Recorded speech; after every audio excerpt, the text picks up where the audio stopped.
Hello, this is Ryan, and ignore my really nasal and ugly voice, because that's my natural voice, so don't make fun of me for it.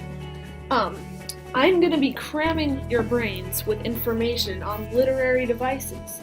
A literary device is a structure an author puts in his or her writing to make it sound and seem and look and feel, and you'll imagine it to be less boring. It just makes it more interesting as a story, and people will get hooked into it. Our first literary device is an idiom. An idiom is a phrase not meant to be taken seriously. Basically, it's just not a literal statement. You're not supposed to think of it real. Like the first example is, that will happen when pigs fly. It doesn't mean pigs are gonna fly, then that will happen. It means that probably won't happen because pigs probably won't fly. Another example is, he has cold feet. It doesn't mean his feet are cold. It just means he's really nervous for a play or a presentation or something like that. The third and final example of an idiom is, she cried a river. It doesn't mean she cried a river, like she didn't cry the Nile. It just means she cried a lot, she was really upset. That's an idiom. The next literary device is a hyperbole. A hyperbole is an exaggeration, an exaggerated statement. A few examples of a hyperbole are, my feet are killing me. Your feet aren't gonna kill you. Your feet will hurt because, your feet, that just means that your feet hurt you because you've been walking or standing a lot. Another is, I'm so hungry I could eat a horse. Like, some people this might be true, it's probably not.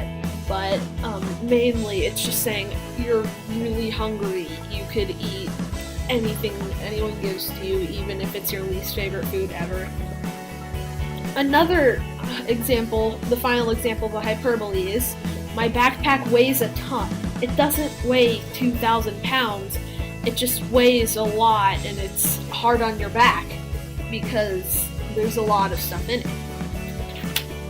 The next literary device is a pun, my personal favorite. A pun is a humorous play on words, often with double meanings. The first example of a pun is a taco saying, I don't want to taco about it.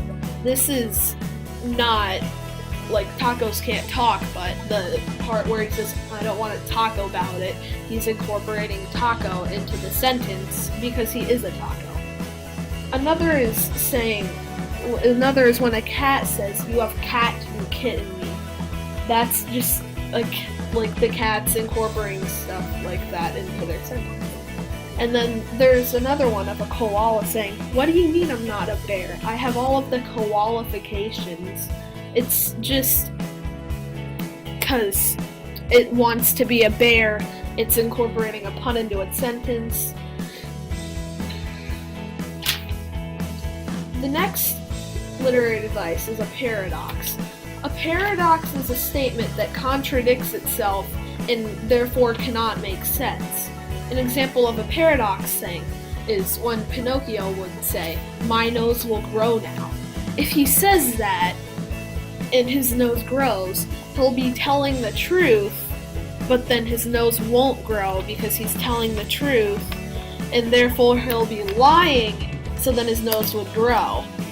Therefore it can't make sense, and his nose would just grow and shrink and grow and shrink, and it would go bonkers. Another example of a paradox is when somebody goes back in time, which is not possible, to kill their father or mother or something like that. So basically, this doesn't make sense because if you kill your father or mother, you'll never be born, so you'll never be able to go back in time and kill them. Therefore, they'll still be alive. But then you will be born, and then you'll go back in time to kill them, and then it just goes on and on and on, repeating itself. Another is, this statement is false. If it's Created using Powtoon.